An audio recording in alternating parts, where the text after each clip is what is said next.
Good morning, children. Today we will start with our third part of chapter number 18.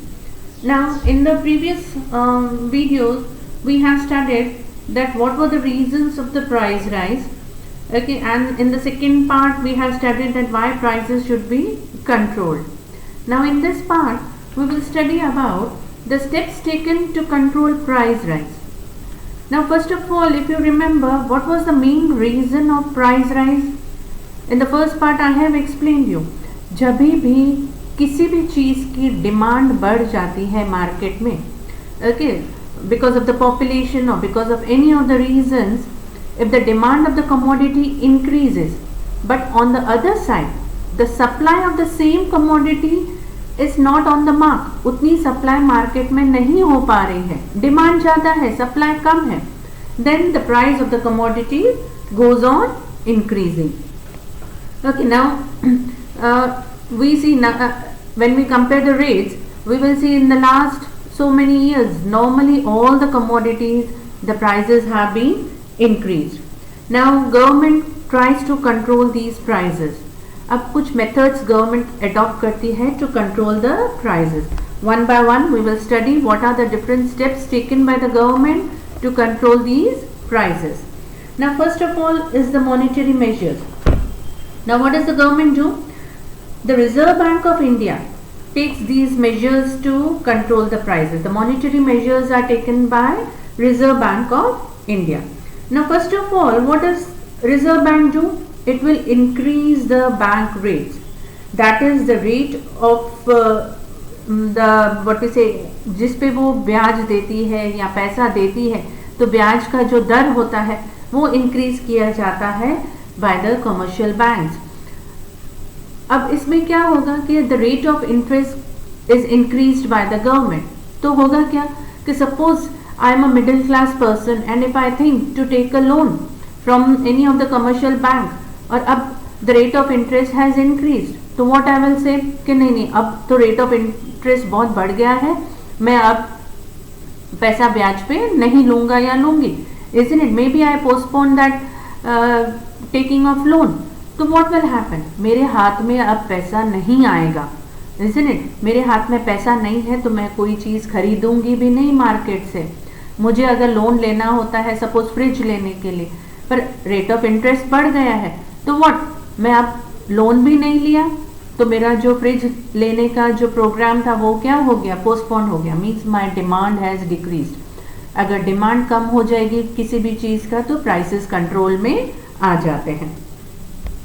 Then secondly, the commercial bank increases the rate of interest, okay, by lending the money to the customers. Okay, her commercial bank क्या करेगी कि rate of interest increase कर देगी. तो nearly all over India जितना लोग loan लेना चाहेंगे वो अब नहीं लेंगे, उतने नहीं लेंगे.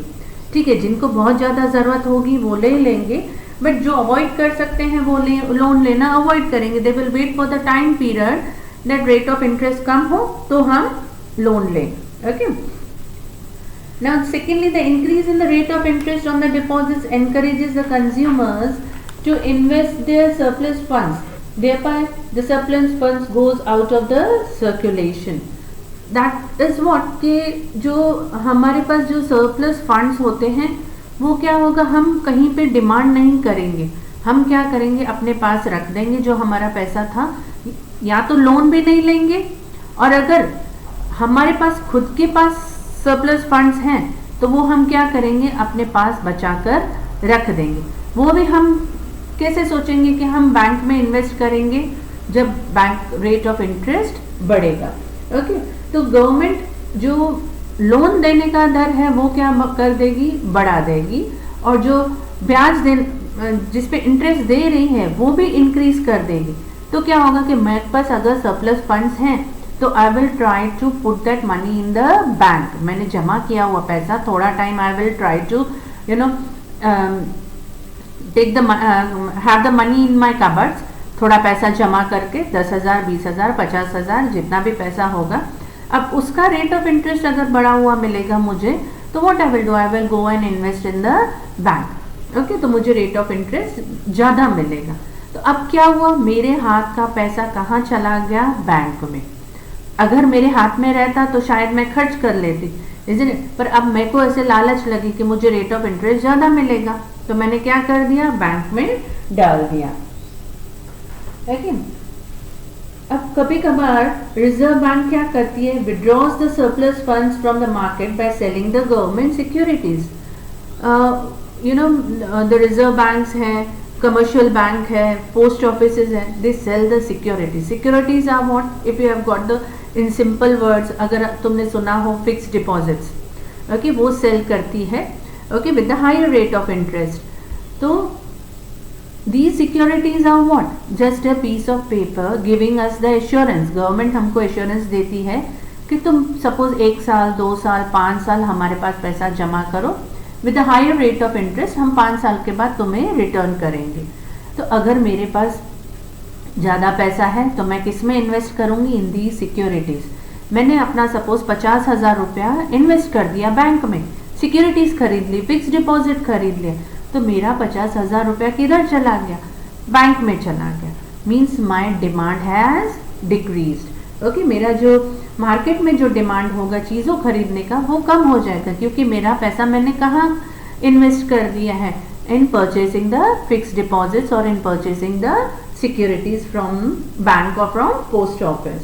Okay, then next step taken by Reserve Bank is it increase the cash reserve ratio and reduces the availability of funds with the commercial banks.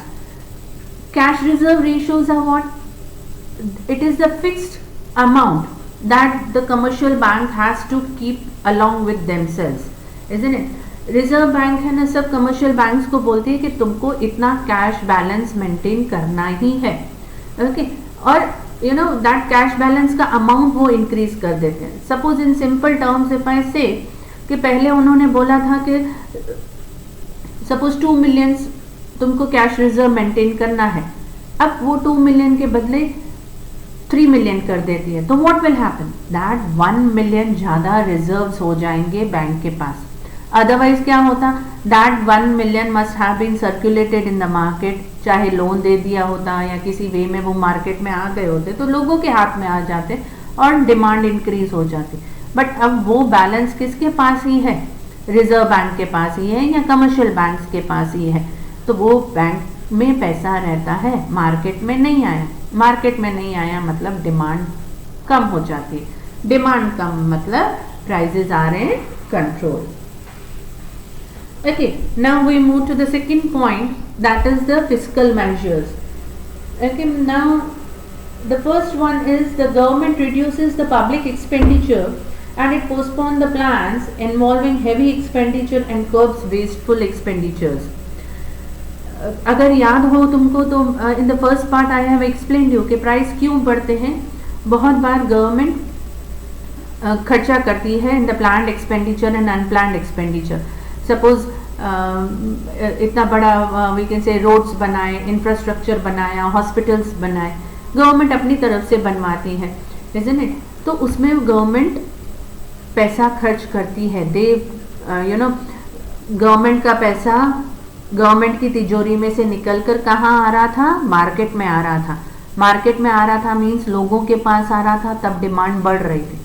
अब वही डिमांड गवर्नमेंट को कम कर देनी है, वही पैसों पे रोक लगानी है, तो गवर्नमेंट क्या करेगी, जो ये प्लान्ड एक्सपेंडिचर्स हैं या अनप्लान्ड एक्सपेंडिचर्स हैं वो कम कर देगी, पोस्टपोन कर देगी। सपोज एक डैम बनाना है तो बोलेगी अब नहीं बनाएंगे, 3 साल के बाद बनाएंगे। मीन्स जो डैम के ऊपर खर्चा होने वाला था, जो मार्केट में पैसा रिलीज होने वाला था, सपोज सीमेंट खरीदने के लिए, स्टील खरीदने के लिए, लेबरर्स को पैसा देने के लिए, वो अब नहीं होगा। मीन्स अब लोगों के हाथ में पैसा नहीं आएगा, इज़न्ट इट। लोगों के हाथ में पैसा नहीं होगा मतलब डिमांड भी कम हो जाएगी। If demand is less means prices are under control.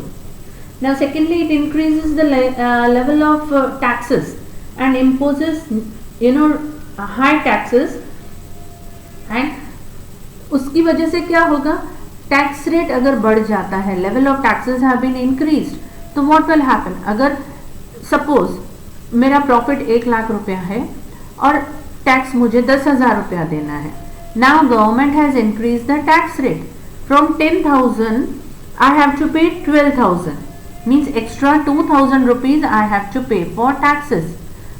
पहले क्या होता था, वो 2,000 रुपये में खर्च कर सकते थे, मैं छोटी मोटी चीज़ें बाजार से खरीद सकती थी, इसलिए तो उन चीज़ों का डिमांड बढ़ जाता था मार्केट में. अब वही पैसा कहाँ चला गया है, बैंक के पास या गवर्नमेंट के पास थ्रू टैक्सेस. तो व्हाट विल हैपन, वो 2,000 की डिमांड कम हो गई है अगर ऐसे टैक्सेस के थ्रू इतने सारे लोग टैक्सेस भरते हैं. Now if the tax rate has increased means हमारे हाथ का पैसा किधर जा रहा है, गवर्नमेंट के पास. मीन्स हमारी परचेसिंग कैपेसिटी क्या हो गई है, कम हो गई. इफ आवर परचेसिंग कैपेसिटी कम होगी means our demands have decreased. Demand decrease, again prices will be controlled. Then the government borrows money from the market or private individuals or institutions and it tries to curtail or रोक लगा देती है on the excessive purchasing power and demands for goods and services. Sometimes government borrows money from the private institutions or from the public. लोगों से पैसा बोरो करेगी, paying them rate of interest. But उस time पे क्या होगा, सपोज 5 साल के लिए बड़े इंस्टीट्यूशन से 10 करोड़ रुपया मांगा, तो क्या होगा, वो 10 करोड़ रुपया मार्केट से कहाँ चला गया, गवर्नमेंट के पास. पहले वो मार्केट में 10 करोड़ रुपया रोटेट होने वाला था, डिमांड क्रिएट करने वाला था. अब वो पैसा कहाँ चला गया, गवर्नमेंट के पास. तो वो गवर्नमेंट अपनी तिजोरी में रख देगी. तो what will happen, demand of that 10 crore rupees in the market have been decreased. Okay, so all these are what, fiscal measures. Now the third one is the control on capital investment.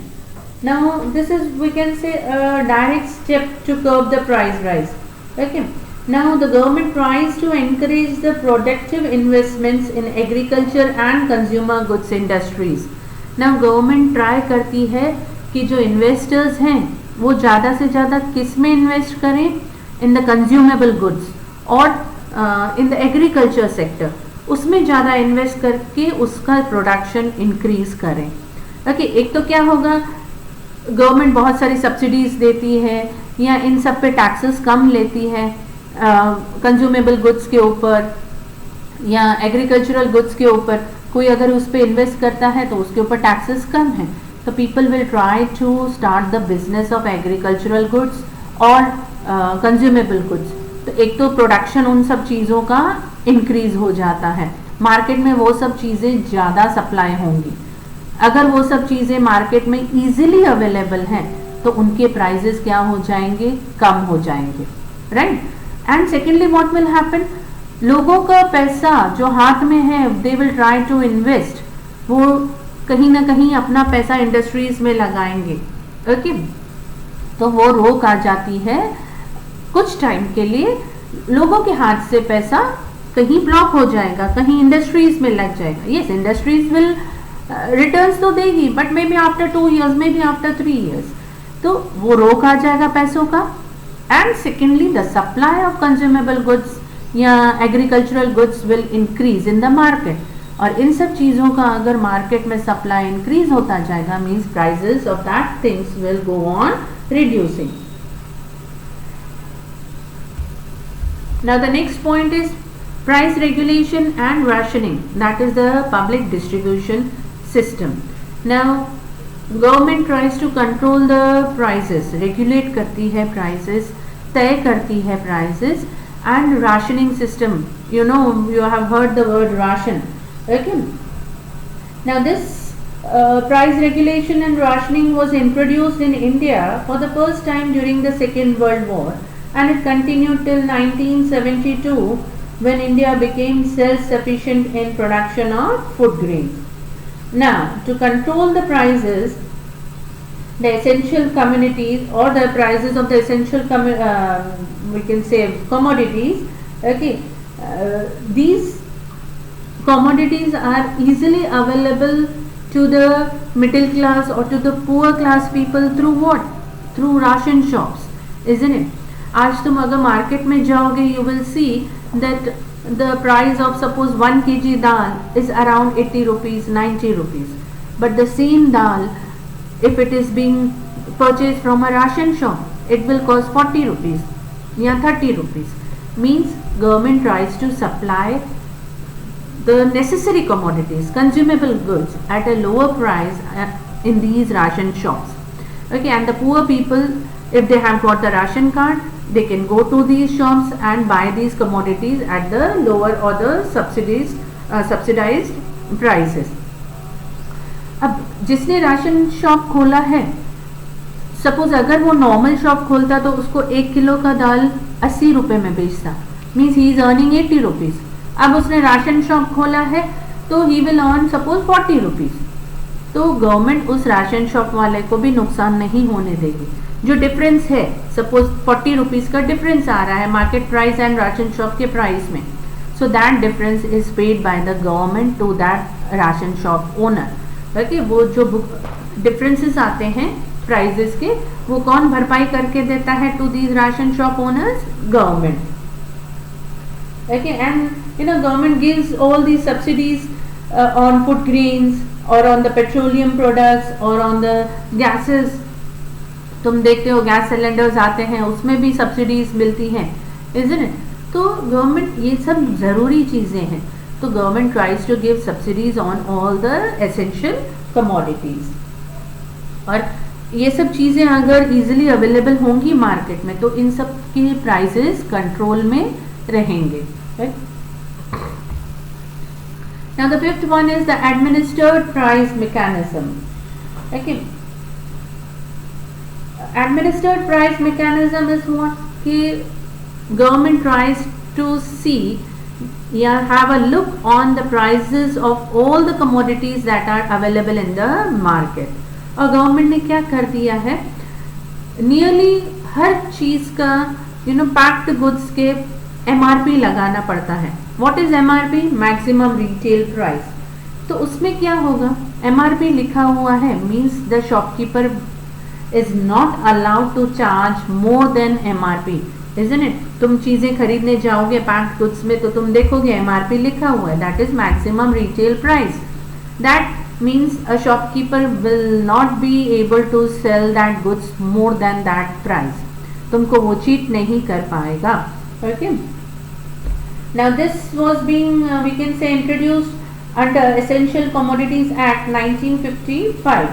Okay, and उसके through this act जितना stock maintain करना है वो बताया गया है, and the shopkeepers also have to maintain their stock registers, वो बताया गया है. See, all these are one type of things controlled by the government. Government चाहती है कि हर चीज़ पे कंट्रोल करें, कंज्यूमर्स को कोई पागल ना बनाए या चीट ना करे कंज्यूमर्स को. So government is taking steps so that consumers are not cheated, prices are under control. Okay, और इन सब के ऊपर government keeps an eye, have a watch on all these things. Stock registers के ऊपर हमको time to time every financial year end जब मार्च में एंड होता है तो ऑडिटिंग होती है, हमको अपना बुक्स का जो भी परचेज सेल्स है, स्टॉक है, सब बताना पड़ता है गवर्नमेंट को, इज़न्ट इट? कि हमने क्या खरीदा, क्या बेचा, हमारा कितना प्रॉफिट हुआ, ये सब गवर्नमेंट को बताना पड़ता है, so that nobody cheats either the consumer or even the government. Okay. Okay, so all these points are being given in detail on page number 148 and 149 of your textbook. A big answer of nearly 4 marks, and it do comes, isn't it? But when you go through it, it's not so very difficult, we will say. एक दो बार book में से read करोगे तो easily समझ में आ जाएगा. And you can distribute the one point. Suppose the first point is monetary measure, उसको तुम अंदर सब पॉइंट्स में डिवाइड करके लिख दो, A B C D E करके. और the second point fiscal measures है, उसको भी 3 या 4 पॉइंट्स में डिवाइड करके लिख लो, and that way you can learn also. Okay, go through that बेटा.